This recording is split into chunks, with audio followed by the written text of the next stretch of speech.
보이지 않아요, 이번에? 합니다. 세요? 네네.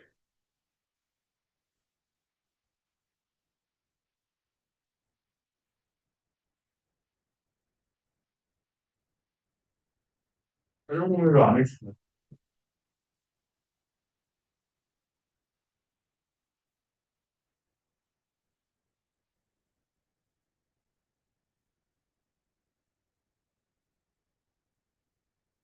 어, 네.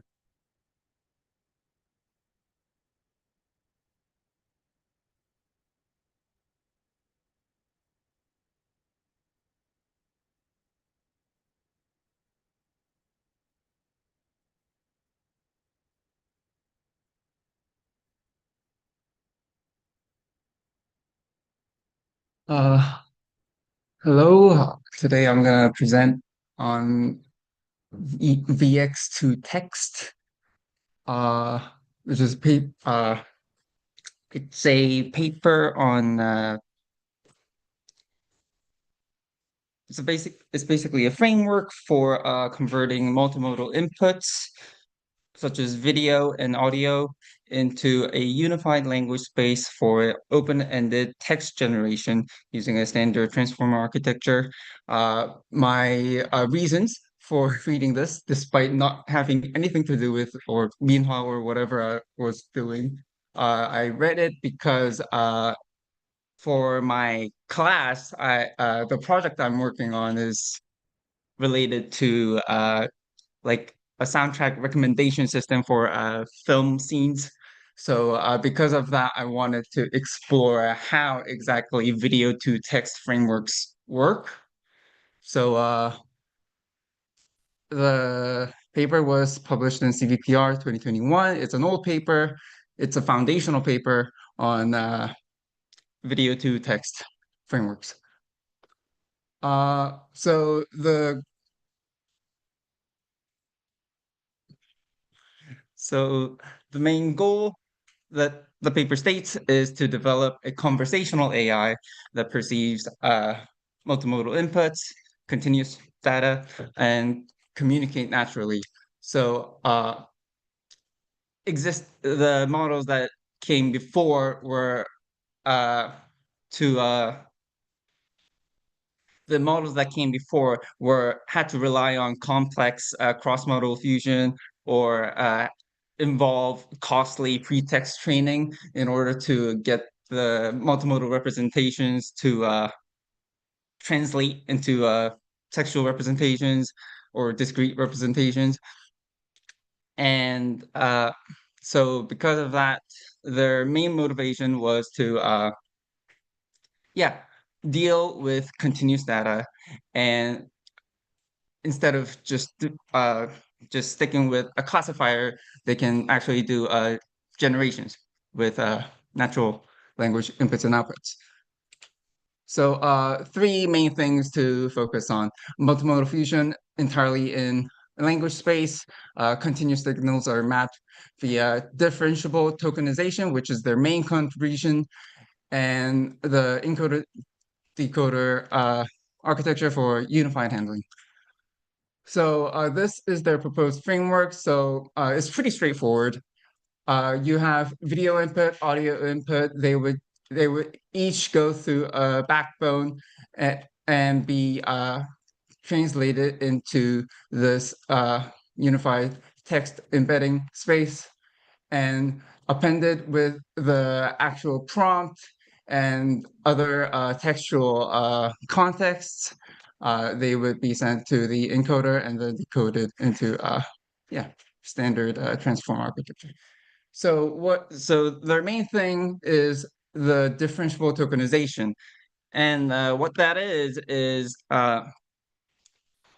because video and audio are continuous data and it's not tokenizable straightforward into text form or any other, like it's not discrete, right? So because of that, to process continuous signals, the framework uses this scheme. So this is just your regular multimodal embedding formula. embedding, weight matrix, and the classes for each kth sample. And so what this is well, it looks more complicated than it is, but they're basically adding a gumbo noise to the existing probability distribution, and then they make it go through straight through estimator, which is so this GM is the noise added to the probability distribution of the given model, and this entire thing, well, it's what's it face? It's and yeah, the standard backpropagation thing. Um, right. So yeah, they're using this so that they can map the video and audio inputs from the backbones to text for the text embedding space, and then they can backpocket and then they can actually train those backbones end to end. So and I mentioned unified handling because this is an encoder decoder model. It can do that, meaning it can do generative tasks and discriminative tasks. So for experiments, they use these three benchmarks, and the audio-visual scene-aware dialogue, which is in short answer format, video question answering, multiple choice, video captioning, which is to generate captions, which is shorter than this and more descriptive about what is actually happening, and this is question and answer, as you will see in the examples. They used R2+1D34 as their video backbone, pre-trained on a kinetics dataset, which has 400 action categories, and CNN14 for their audio backbone, which is pre-trained on the audio set with 527 categories, and T5 base for transformer. So this is what the AVSD, the audio-visual scene-aware dialogue benchmark looks like. You have the caption of this, you have this clip, video clip, and a caption, and then this clip would also have audio, and you have a question, answer, question, answer. There are like 10 per clip, video clip. And this is the TVC, uh, which is like sourced from like 10 different TV series or something, which is why it's a TVC. And you have the video, and you have the audio, and you also have the text transcript, and it has multiple choice. I mean, it's not multiple choice. It's the context also in text. And then the task is to generate a description of what this video is about.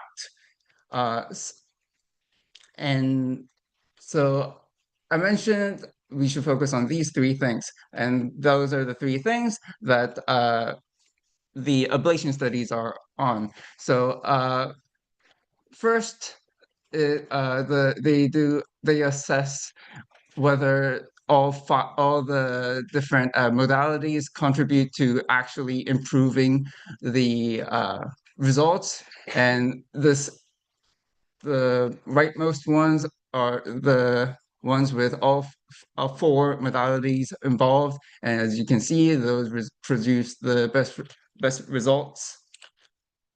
And this is whether their differentiable tokenization scheme actually does what they hope it achieves. So what the methods that they compare with are multimodal feature embedding, which is which uh, basically takes in the raw continuous input from the backbones and just throws it into the embedding space, and this allows it to be trained end to. This allows the backbones to be trained end to end, but like I said, the continuous data isn't mapped discretely. Frozen tokenization, they do sampling to tokenize the continuous input, but the backbones are frozen. So only the transformer, the text transformer, is trained. And this is their proposed method with differentiable tokenization, where the continuous data is mapped to discrete data, and the backbones are trained end to end.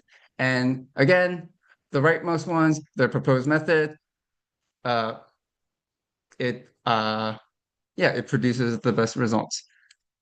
Uh, and the third thing was that their generative model because it's an encoder decoder system, it enables both generative tasks and discriminative tasks. But they to assess whether this generative model can do discriminative tasks well, they compared it with the discriminative baseline, which is they switched the decoder with an actual classifier head. And that is the bottom line here, meaning their proposed method of the encoder decoder system with unified handling actually performs better. So those were the ablation studies, which they showcase first. And then they show us the SOTA comparison. And again, theirs is the best. But like I said, this is from 2021, so who knows what is best now. But like I said, this is the foundational paper, and I wanted to see basically how the basic framework works. So yeah, that's it from me. Any questions? I have a couple of questions, maybe several. Can you go to the framework page? Yeah, I can't understand how did they uh, process or manage the meeting. Right. This because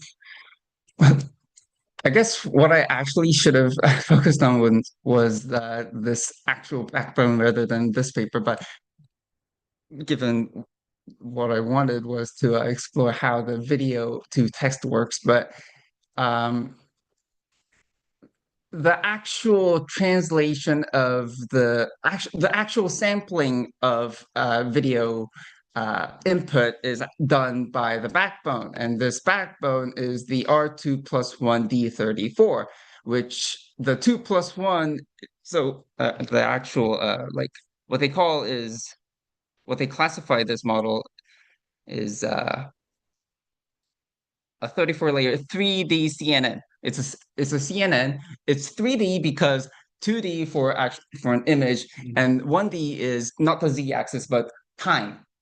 So so it involves, yeah, two operations. The for one for a 2D spatial one, and one for 1D temporal one. So they manage the 2D emission and the time Right. at the same time for processing the video. Right. Well, technically 2D and then 1D. Uh, okay. And I saw the word history and the evaluation. Ah, right, right. So Actually, I can't understand why did the histories come out. right. Because I believe it was for AVSD that history is appended. This is for AVSD, this is for TVQA. For some reason, they didn't show a graph for TVC. Uh, and you can see that TVQA doesn't have history. Only the AVSD one has history. And that's because if you basically each question would be appended to the history. So like the first question asks, is this person a man? The generated answer says, no, this is a woman. Then we can build on this history and say, does she have long hair? And the model will think, oh yeah, this person was a woman, and then blah blah blah. So the meaning of the history is the explainability on the time series. It would be the actual history of the previously asked questions. Okay. Yeah, satisfied. Thank you. 그 토커나이저에서 아까 트랜스포머 이야기 나왔잖아요. 네. 그게 한 번만 더 설명해 주시죠. 그러니까 제가 이해가 안 된 건 그 토큰 인베딩, 그러니까 그 에벌레이션 스터디에서 1,600번이랑 5,600번이랑 다 학습을 안 했잖아요. 그러니까 어블레이션 스터디에서 네. 100번은 학습을 안 하고 토커나이저로 한 것만 있었는데 그게 어떻게 시험했다는 건지 잘 이해가. 일단 이 멀티모달 이것은 their 그 proposed method를 사용을 했죠. 그래서 100번도 학습이 되게끔 한 거고요. 이것도 이제 가장 오른쪽에 있는 거는 이제 학습을 시킨 거고, 프로즌이 100번만 학습 안 시키고, 트랜스포머는 학습시키고. 프로즌 그- 토커나이제이션이요? 네네네. 트랜스포머라고 하면은 네네네. 그 마지막에 인베딩 스페이스에 있는 걸 가지고, 네네. 얘만 한 거죠. 얘네들은 이거 디퍼런시블 토커나이제이션을 안 하고 그냥 얼려버리고. 네. 감사합니다. 네. Oh, I forgot the question. That's slide. They used a gumbo noise. Right. And actually the commonly used one is Gaussian one. Right. Can you tell me the reason why they used a gumbo noise? Because well, it doesn't fully explain like their reasons for not using Gaussian, but I would imagine Oh, that they want more because gumbo noise is uniformly distributed. So I think they wanted to add just fair, just uniform noise so that they don't. The whole reason they're adding gumbo noise is to try to avoid adding bias to the system or rather they want to remove bias from the system because this is continuous data we're talking about. And yeah, without yeah, the reason why they're doing this and this is because the input is continuous, the input itself is distributed in a way that encourages bias. So I guess that's what they're doing. great. I see. Thank you. Any other questions? If not, thank you.